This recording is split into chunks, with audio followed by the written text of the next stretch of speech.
Nós vamos falar de um assunto é, importante para a gente poder entender. Falar sobre estar sem Cristo, estar com Cristo e estar em Cristo. São três coisas completamente diferentes uma da outra. E nós vamos estar tratando isso essa noite. A carta de Pedro foi que me incentivou a falar sobre isto esta noite. E é interessante que, olhando para a vida dos discípulos, nós podemos enxergar isso que nós vamos conversar esse momento. Nós vemos os discípulos sem Cristo, os discípulos que esperavam algo. Nós vemos os discípulos com Cristo, os discípulos que tinham Jesus perto. E nós vemos os discípulos em Cristo. Já não era mais perto, mas agora a habitação do Cristo. São três coisas completamente diferentes, mas que uma só delas nos dá o presente eterno. Eu gostei muito dessa frase, presente eterno. Eterno presente. Mas imagina algo que você tem todos os dias.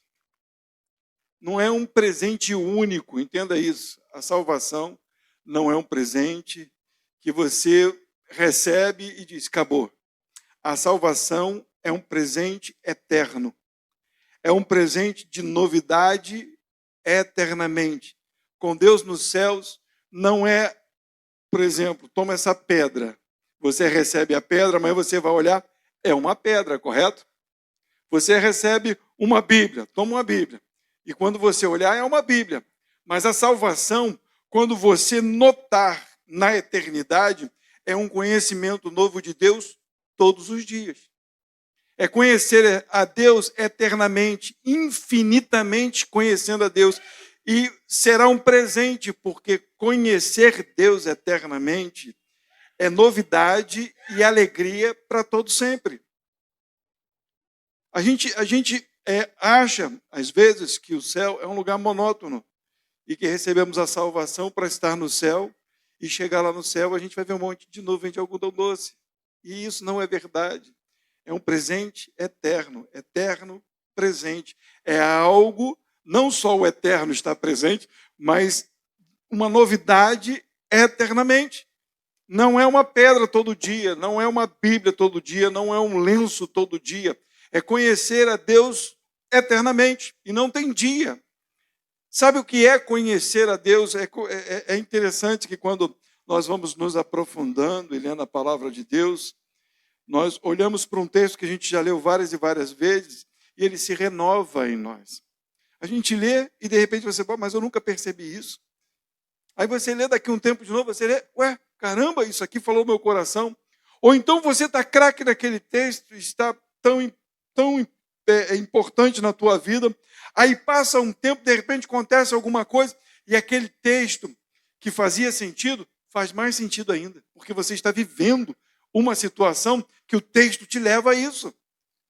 Agora você imagina isso eternamente, porque não é mais um livro, não é mais a briga da carne com o Espírito, agora é você na eternidade, com o Criador de todas as coisas, em novidade de vida eternamente.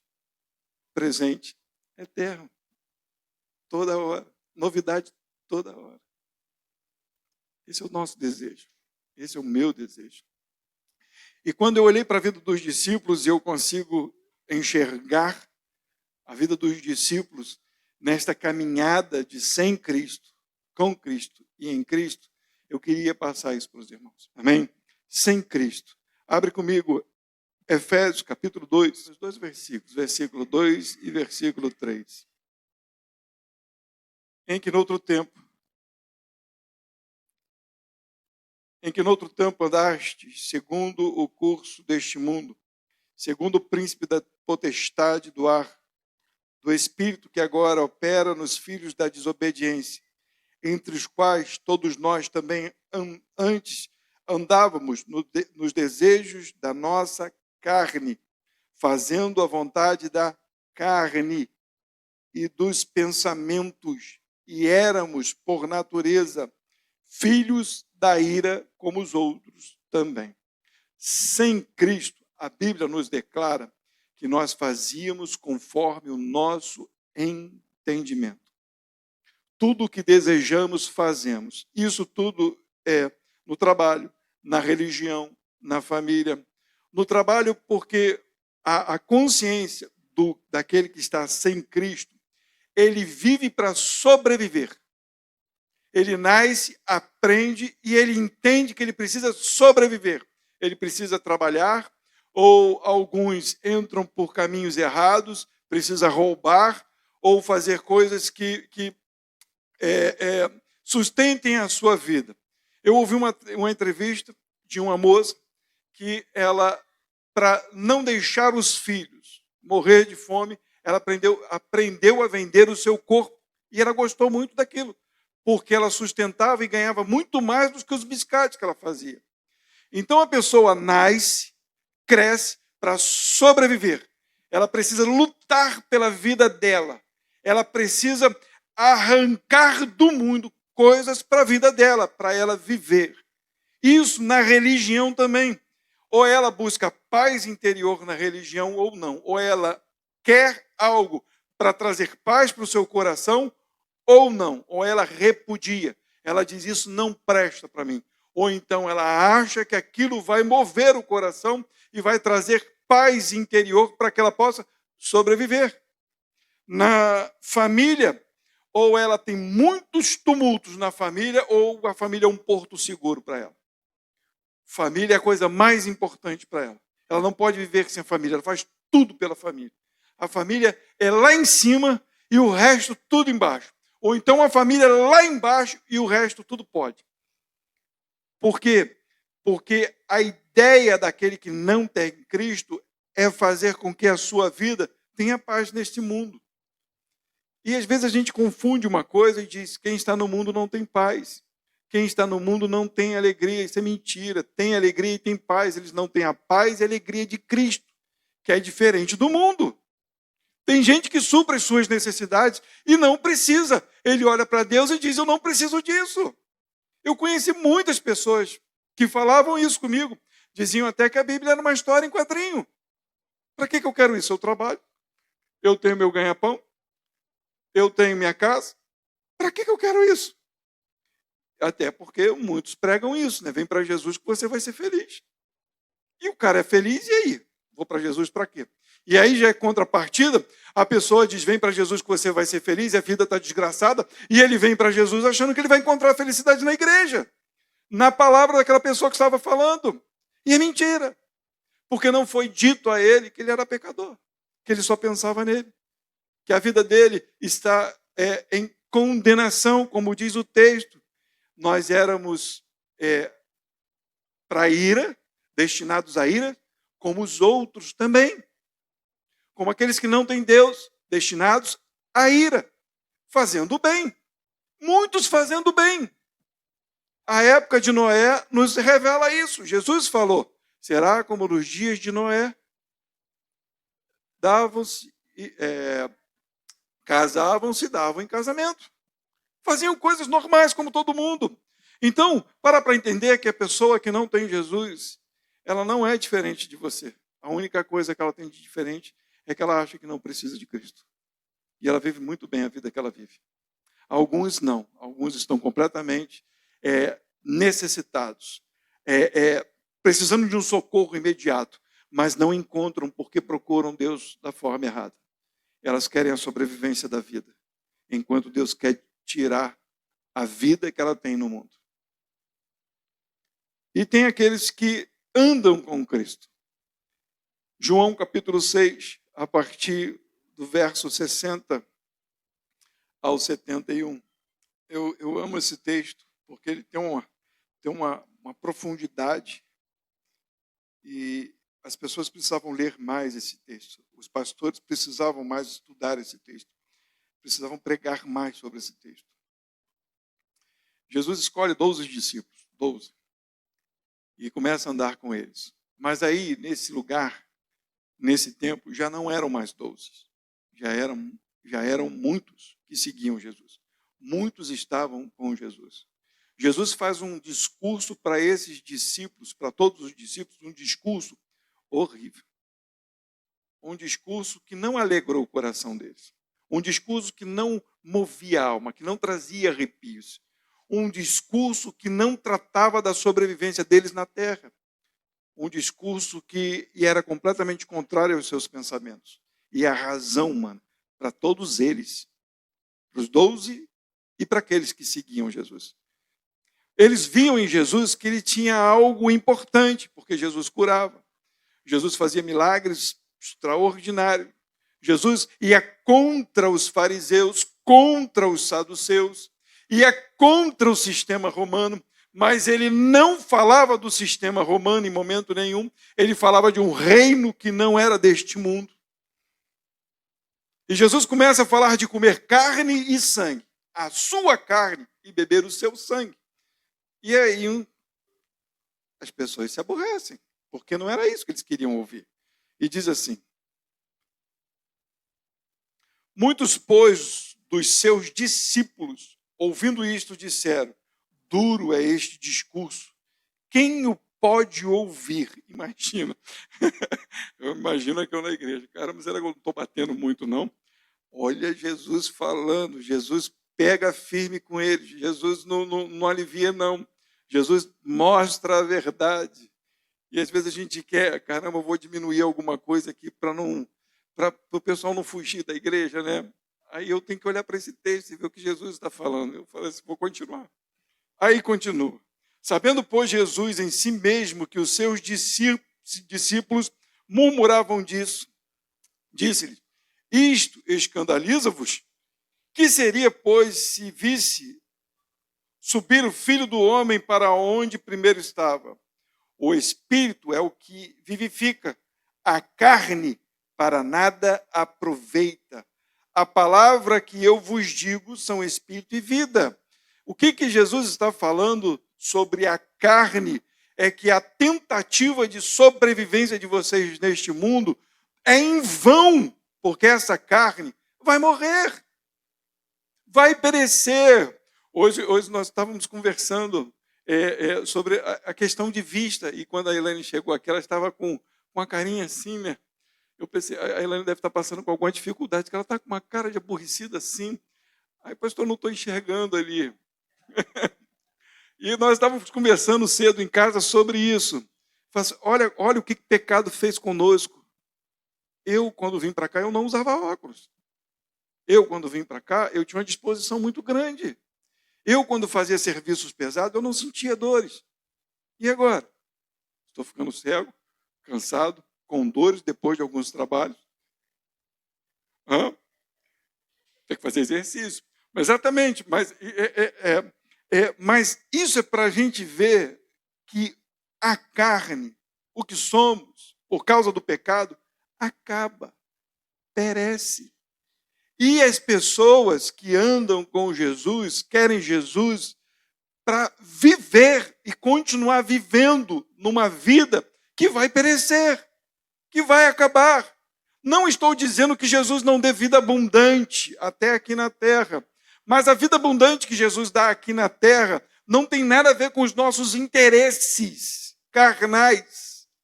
Aqueles homens estavam seguindo Jesus porque queriam além da carne e do sangue de Jesus. O sofrimento, a cruz de Jesus. Eles queriam a paz, eles queriam dominar o mundo, dominar Roma, ser governadores de Israel, junto com Jesus. E aí vem Jesus: se não comer a minha carne e o meu sangue, não tem parte comigo. Versículo 64. Mas há alguns de vós que não creem. Aí diz a palavra assim: porque bem sabia Jesus, desde o princípio, quem eram os que não criam e quem era o que o entregaria. Isso se chama presciência. E dizia: por isso eu vos disse que ninguém pode vir a mim se por meu Pai não lhe for concedido. Aqueles que vêm a Jesus, vêm porque o Pai concedeu que viesse. E Jesus, na terra, como homem, tinha toda a ciência de quem eram eles. E Jesus já avisava a eles: o meu Pai chama aqueles que estão comigo. E aí continua a leitura e diz assim: desde então, muitos dos seus discípulos tornaram para trás e já não andavam com ele. A igreja de Jesus esvaziou. Os discípulos foram embora. Mas Jesus, não é o pastor Eduardo. Então disse Jesus aos 12: quereis vós também retirar-vos? Você imagina, a igreja murchou. Digamos que tenham 70. Sai todo mundo, só ficam 12. E aí, eu vou pregar para quem? Vocês não querem ir embora também, não? Sabe o que é interessante? Jesus não disse isso para expulsá-los. Jesus disse isso para confirmar o que ele disse anteriormente. O que ele disse anteriormente? Ele disse assim, por isso, versículo 65, por isso eu vos disse que ninguém pode vir a mim se por meu Pai não lhe for concedido. Jesus estava afirmando que eles ficariam. Olha só a continuação da leitura. Respondeu-lhe, pois, Simão Pedro: Senhor, para quem iremos nós? Tu tens as palavras de vida. Eu não estou entendendo nada que está acontecendo. Eles não eram convertidos. Eles não eram convertidos. Eu provo isso na palavra. Porque quando João está ali tentando Jesus, Jesus diz para ele assim: olha, Satanás me pediu para te peneirar. Satanás está a cirandar e pediu para te peneirar como trigo. E Jesus nos diz assim para Pedro: pode deixar que eu vou mandar Satanás embora. Ele diz assim para Pedro: mas eu vou rogar por você. Agora, quando você se converter, Pedrão, vai e fala para os teus irmãos. Porque ainda não era convertido. Por que eles não eram convertidos? Porque Jesus ainda estava ali. A palavra ainda estava ali. O Espírito Santo não tinha sido derramado. A conversão vem após o Espírito Santo. Sem Espírito Santo não há conversão. O que acontece é que o Espírito revela, é o que acontece nesse texto. Versículo 69 continua dizendo: e nós temos crido e conhecido que tu és o Cristo, Filho do Deus vivo, Deus vivente. Respondeu Jesus: não vos escolhi a vós 12? E um de vós é um diabo? E isto dizia ele de Judas Iscariotes, filho de Simão, porque este o havia de entregar, sendo um dos 12. Olha, já esse texto já revela uma coisa importantíssima. Jesus chamou 12 e chamou um que o trairia. Ele foi chamado para que estivesse junto, para que a palavra fosse cumprida. Sabe qual é a nossa dificuldade em estar em Jesus? É entender que com Jesus as palavras não são fáceis de digerir. Eu falo isso por mim. Quando você está acostumado a fazer alguma coisa errada e para você aquilo satisfaz a tua vida, e aí você começa a folhear a Bíblia e vê Jesus contra aquilo que você está fazendo, vem aqui dentro, porque aquilo que você faz, que acha que é certo, você não quer parar de fazer. Entenderam isso? E aí você, estando com Cristo, você tem a opção, porque você não é convertido, de sair, de fazer como os outros discípulos. O que eu vou ficar ouvindo esse camarada? Não me causa mal, não causa mal a ninguém, ainda satisfaz o meu coração, por que eu vou mudar? Eu vou embora. Ou então eu vou continuar com esse cara, mas eu vou continuar fazendo o que eu quero. Deixa ele falar. E olha, eu conheço um montão de gente assim. Dá glória a Deus, aleluia, e tudo para as coisas que leem na palavra. Mas quando chega em casa, é o cão chupando manga. É o demônio. É o bicho-papão. Porque não observa, não ouve, mas está andando junto. E no final, está traindo Jesus. É batizado e tudo. Toma a ceia e tudo.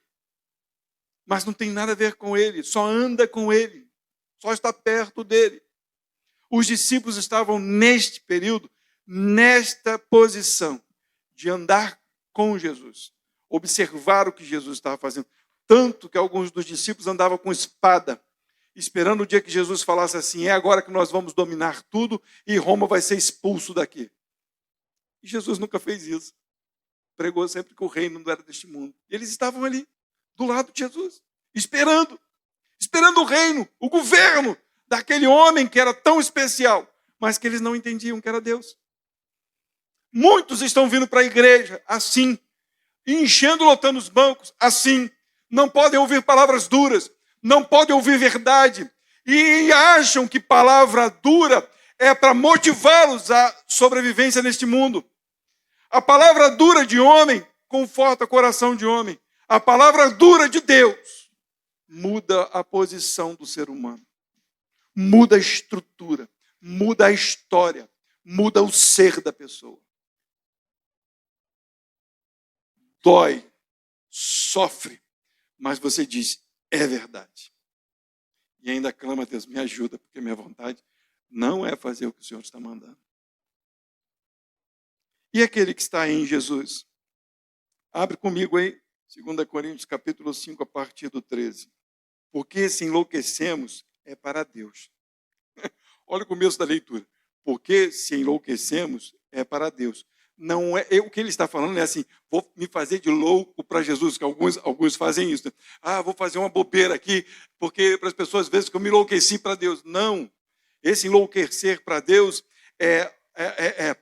as pessoas estão vendo que ele é contrário a tudo. Enlouqueceu. O que esse homem está fazendo? É por causa de Deus. Porque Deus está me pedindo. Mudei a minha direção. Não é estou ficando biruta para Deus ver o maluco, não tem nada a ver com isso. Eu mudei. Já viu aquelas pessoas que olham para você: ué, você mudou? O que aconteceu contigo? Você se tornou crente? Alguns falam assim, né? Agora é crente, né? Isso quando o camarada se converteu de verdade. Mas é isso. Você enlouqueceu. Enlouqueceu o quê? Não faz mais as mesmas coisas. Por quê? Por causa de Deus. Entende? Então, a gente continua. Diz assim: e se conservamos o juízo, é para vós. Se tenho entendimento, se eu falo a verdade, se falo com raciocínio, não de bobeira, de coisas malucas, é para que vocês entendam. Eu não vou ficar aqui agradando, tentando mover os corações dos irmãos a meu favor. Não, eu preciso estar sóbrio, de falar a verdade, de trazer o entendimento, o conhecimento. E ele, calma aí, porque o amor de Cristo nos constrange. O amor de Cristo nos constrange, julgando nós assim, que se um morreu por todos, logo todos morremos. Sabe o que ele está dizendo? Ele está falando: se Jesus morreu por mim, acabou a minha vida para este mundo. Se ele morreu, todos morreram. Se Jesus morreu, acabou. Eu morri também. Eu preciso entender isso, eu preciso obedecer a isso, eu preciso levar a minha mente e o meu coração cativos a Jesus Cristo, a obediência a Ele, para entender isso, porque se Ele não teve por reino este mundo, por que eu quero sobreviver e viver neste mundo, de forma como os outros vivem? Eu vou parar de trabalhar, mas não estou falando nada disso. Trabalhe, busque, estude, faça o que tem que fazer, mas não viva como se isto fosse sustentar a tua vida, porque vai sustentar só por um tempo, e acabou. E depois? É o agora, o momento é esse. Se Jesus morreu, morri também. Acabou. Esse mundo acabou para mim. E eu não sei se vocês têm essa sensação, mas eu preciso me controlar, porque eu estou pecando por não aguentar mais conviver com algumas situações. Vocês saíram hoje para ir votar? Na porta do condomínio. Na porta do condomínio. Eu vim andando, porque geralmente domingo eu venho mais cedo, 4 horas, para montar tudo. Vem andando. Na porta do condomínio. No portão de saída, montaram um churrasquinho. Os moradores. na porta, tanto espaço, para que vai montar no portão, na porta de entrada e saída? Eu falei, se eles quisessem, era melhor botar no portão de garagem também, fecha logo tudo e pronto. E aí, essas coisas vão te agoniando, e ao invés de você orar por eles, você fica com ódio, fica com raiva, fica chateado. Porque você vê a loucura das pessoas neste mundo. Elas não respeitam mais nada. As pessoas não se respeitam, não há respeito. Você olha um dia para votar em alguém para governar o país, para governar um estado, para governar um município. Você vê o retrato da política pelo chão. A imundície, a bebedeira, as covardias. Esse é o retrato da política. E aí como o teu coração fica? Aborrecido, agoniado, chateado, enlouquecido com este mundo, porque as pessoas não querem Deus, elas querem o favor do seu umbigo, satisfazer os seus corações. E aí, Paulo escreve isso para que a gente entenda que se Cristo morreu, nós devemos morrer também para essas coisas. Não é deixar de fazer, é fazer aquilo que a nós pertence. Dar a César o que é de César, mas a Deus o que é de Deus. Dar a César as coisas que são necessárias para a nossa vivência neste mundo e convivência com as pessoas. Mas para Deus, tirar de nós o entendimento que isso supre todas as nossas necessidades, porque não supre. Só Jesus pode suprir a necessidade eterna. Ele é contrário ao mundo, totalmente, completamente. E ele morreu por todos, para que os que vivem não vivam mais para... Como é que está escrito? Não vivam mais para si. Se ele morreu por mim, eu não tenho mais direito sobre a minha vida. Ele tem. Aquele que está em Cristo precisa entender isso. Nós precisamos entender, sem Deus, inferno. Andando com Deus, eu não chego à salvação. Andando com Cristo, eu não chego à salvação. É só um estilo de vida, como dizem. É um estilo de vida. Como é que falam no reino? Cultura do reino. Cultura do reino é respeitar as pessoas. Cultura do reino é dar dízimo. Cultura do reino é cumprimentar. Cultura. Não tem. Jesus quer você para ele, para que seja governado por ele. É para que você entenda que esta luta que há dentro de você é espírito e carne. Quem tem que vencer é ele. Porque a luta não vai parar. Porque estamos ainda neste corpo corrompido. Que vai dando cegueira, vai caindo cabelo, vai caindo tudo. Vai ficando tudo meio molenga. A gente vai ficando fraco. Por quê? Por causa do pecado. Não podemos mais viver para o mundo, para nós mesmos. Nós precisamos viver para Deus. Então, o versículo 16. Assim que daqui por diante, a ninguém conhecemos segundo a... Daqui por diante, eu não posso mais conhecer os irmãos como vocês eram conhecidos.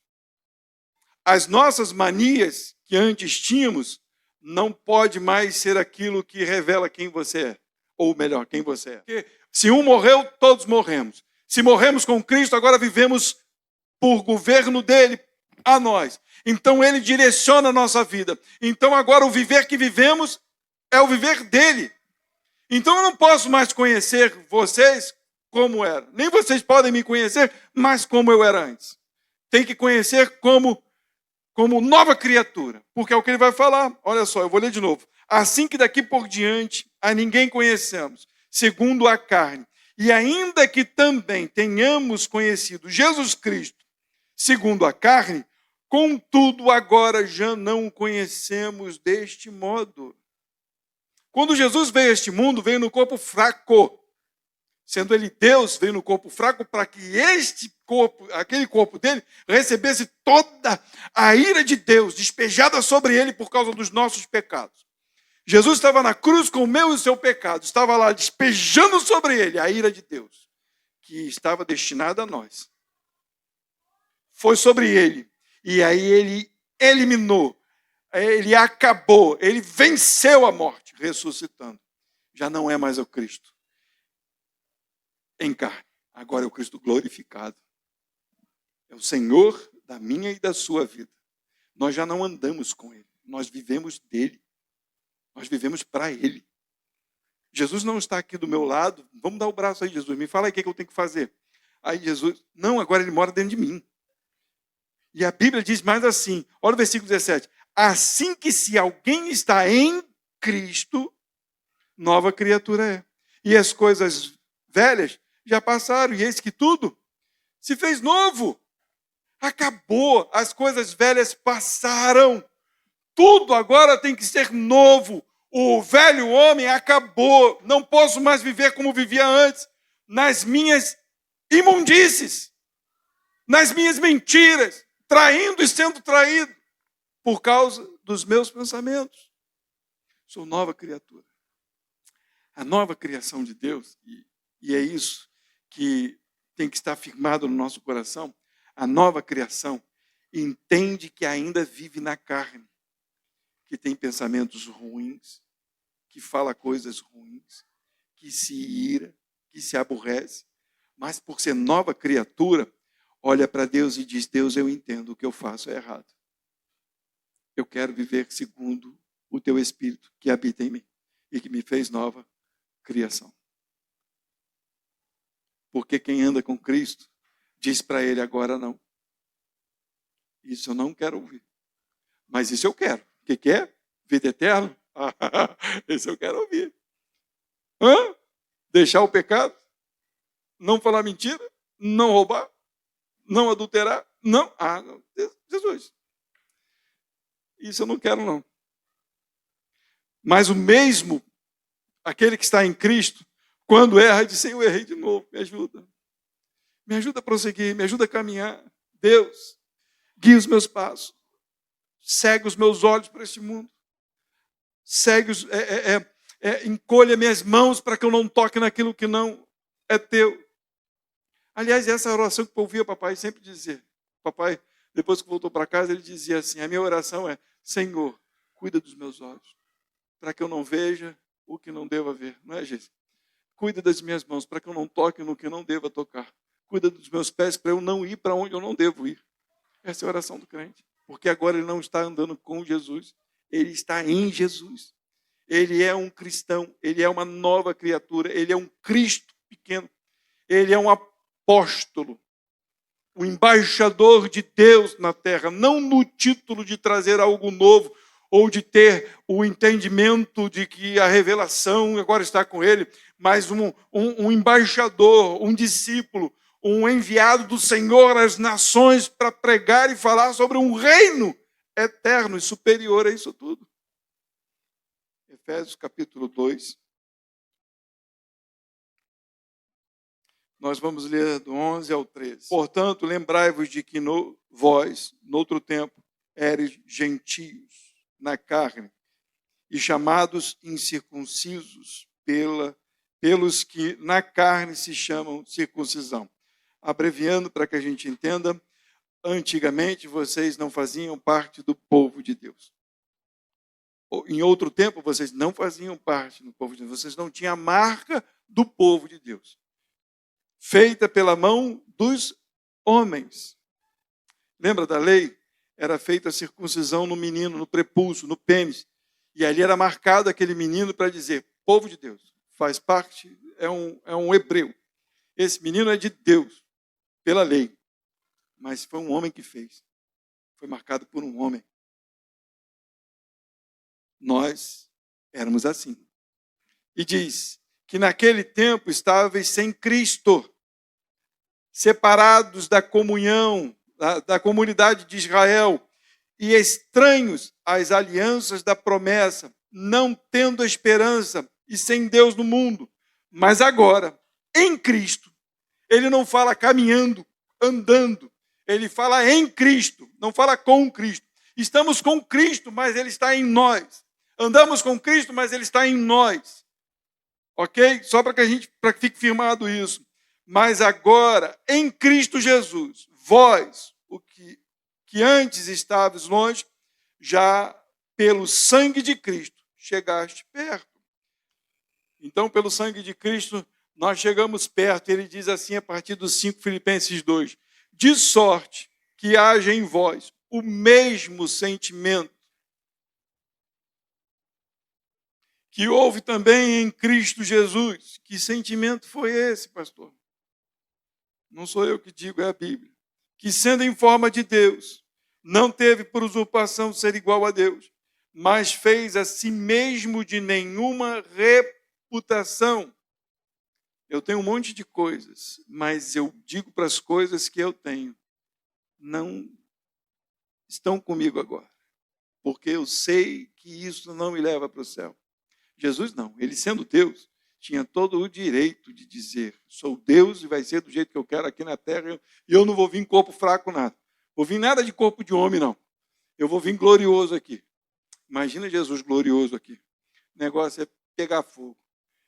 Mas não, ele veio como servo. Ele veio como homem, tomando a forma de servo, fazendo-se semelhante aos homens. E achado na forma de homens, humilhou-se a si mesmo, sendo obediente até a morte, morte de cruz. Por isso também Deus o exaltou sobremaneira e lhe deu um nome que está, que lhe deu um nome que é sobre todo nome, para que ao nome de Jesus se dobre todo o joelho dos que estão nos céus e na terra e debaixo da terra, e toda a língua confesse que Jesus Cristo é o Senhor, para a glória de Deus. Que a gente venha a ter o mesmo sentimento de Jesus. A gente pega a nossa vida e diga, não a minha vida, mas sim a vida de Deus. Vou fazer como Jesus, vou dar a minha vida. Vou dar a minha vida em amor a Ele, para que outros vejam que aqui é passageiro. Aqui acaba. Aqui tudo perece. Aqui nada permanece. Mas com Ele, por causa da sua exaltação, porque Deus o exaltou pelo ato de bravura, pelo ato de justiça, pelo ato santo e proveitoso sobre as nossas vidas que Jesus fez, Deus o exaltou. Agora não só como Deus que veio ao mundo, agora como Filho que voltou ao Pai. Este é meu Filho em quem eu tenho prazer. E agora está nos céus, à direita do Pai, intercedendo por nós. Colossenses, para encerrar, capítulo 3, a partir do versículo 1. Portanto, esse agora é para aqueles que estão em Cristo, para aqueles que entenderam, para aqueles que estão convertidos, para aqueles que são nova criatura, para aqueles que quando ouvem a leitura da palavra, e mesmo que não agrade o seu coração, porque não é o pastor que está falando, ele diz, Senhor, eu entendo. Eu estou longe disso, mas eu entendo, me ajuda, Senhor. Portanto, se já ressuscitaste com Cristo, buscai as coisas que são de cima, onde Cristo está assentado à destra de Deus. Pensai nas coisas que são de cima e não nas coisas que são da terra, porque já estás mortos e a vossa vida está escondida com Cristo. Ele está com Ele, ninguém mais pega. Satanás não tem direito, Satanás não te acha. Dá para entender isso? Eu fico bobo com isso. A palavra nos declara que por estarmos com Cristo, por morrermos a morte que nos foi proposta por Cristo, de rejeitar a nossa vida neste mundo, agora a nossa vida está escondida. Satanás não tem poder sobre a sua vida, de forma nenhuma. Quando Cristo, que é a nossa vida, a nossa vida não é o ar que respiramos, a nossa vida não é o estudo que fizemos, a nossa vida não é o nosso trabalho, a nossa vida não é a nossa casa, a nossa vida não é o dinheiro, a nossa vida é Cristo. Quando Cristo, que é a nossa vida, se manifestar, então também vós vos manifestareis com Ele em glória. Mortificai, pois, os vossos membros que estão sobre a terra, a fornicação, a impureza, a afeição desordenada, a vil concupiscência, a avareza, que é a idolatria, pelas quais coisas vem a ira de Deus sobre os filhos da desobediência. Entenderam isso? Eles ainda andam nessas coisas. e sobre eles está a ira de Deus. Nós também tínhamos a ira de Deus sobre nós. Então, naquele tempo, nós vivíamos da mesma forma. Versículo 8. Mas agora, despojai-vos também de tudo, da ira, da cólera, da malícia, da maledicência, das palavras torpes da vossa boca. Não mintais uns aos outros, pois que já vos despistes do velho homem, como com os seus feitos, e vos vestistes do novo, que se renova para o conhecimento segundo a imagem daquele que os criou. Somos nova criatura.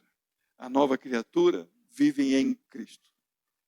Ela não vive sem Cristo. Ela não vive com Cristo. Ela vive em Cristo. Ela vive agora para viver a vida de Jesus aqui na terra. Para ser igual a Jesus. Aliás, isso a gente fala todo dia. Seja igual a Jesus. Pense igual a Jesus. Melhor, deixa Jesus dominar a sua vida. Porque se você dominar, dá ruim. Aquele que está em Cristo é para viver segundo o Espírito e não segundo a carne. É para viver dominado por Ele. Porque o Filho de Deus agora nos fez filho. E por sermos filhos, agora nós fazemos coisas de filhos de Deus. Não de filhos do mundo. Mas a palavra vem direto ao nosso coração. E quando eu digo coração, é a mente, o entendimento. A gente precisa andar em Jesus. E precisa mostrar para as pessoas que estão à nossa volta que elas precisam andar em Jesus. E eu sei que muitos aqui no Brasil, muitos andam com Jesus. Muitos. Tem religião para tudo quanto é lugar, tem igreja para tudo quanto é lugar. A nossa não é a melhor igreja, não existe melhor igreja no mundo. Só existe uma igreja, que é a igreja de Jesus Cristo, a qual aqueles que estão em Cristo pertencem. Só esses vão para o céu. Jesus chamou pessoas que querem andar segundo o reino celestial e não segundo o reino deste mundo. Não segundo a religião do mundo. Não segundo os romanistas, não segundo os crentistas ou qualquer outro tipo de pessoas que existam neste mundo. Ele nos chamou para andar segundo Cristo, segundo o seu Espírito. Amém.